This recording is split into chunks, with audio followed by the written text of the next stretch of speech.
As I'm sure most of you are aware, there was a tragedy in our country on Wednesday, November 26th, in the city of Washington, D.C., when 2 National Guard members were shot. Those 2 members were Specialist Sarah Beckstrom, age 20, who has since died, and Staff Sergeant Andrew Wolf, 24, who remains in critical condition. This tragedy, of course, impacts them, their families, their friends, their colleagues, and leaders in the National Guard. The tragedy also impacts the family, friends, colleagues, and employer of the shooter. I'm not equating these in any way, shape, or form. The shooter caused this tragedy. However, those other people are also impacted by this tragedy. It does not honor Sarah Beckstrom or Andrew Wolf if we choose to respond to this tragedy as if one human represents everyone who looks like the shooter or shares his country of origin, religion, or beliefs. Should we decide to blame all those people for this one person's choice, then there will be additional tragedy for the Afghani refugees brought here for safety after helping the U.S. Those people will face loss of safety and probably the ability for their families to live here, which for many of them means being sent back to Afghanistan and probably executed. Our president is making this additional tragedy more likely by sharing inaccurate rhetoric about criminality amongst immigrants.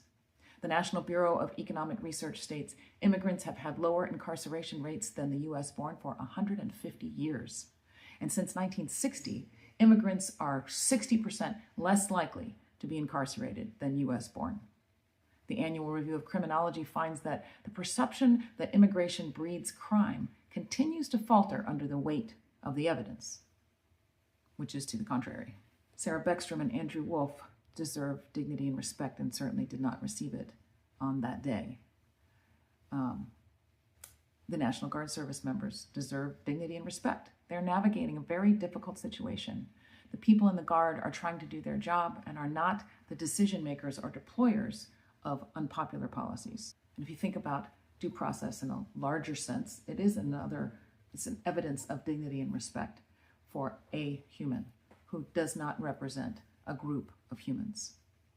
This one violent human and folks on both sides of all of our current national divisions deserve due process, dignity, and respect.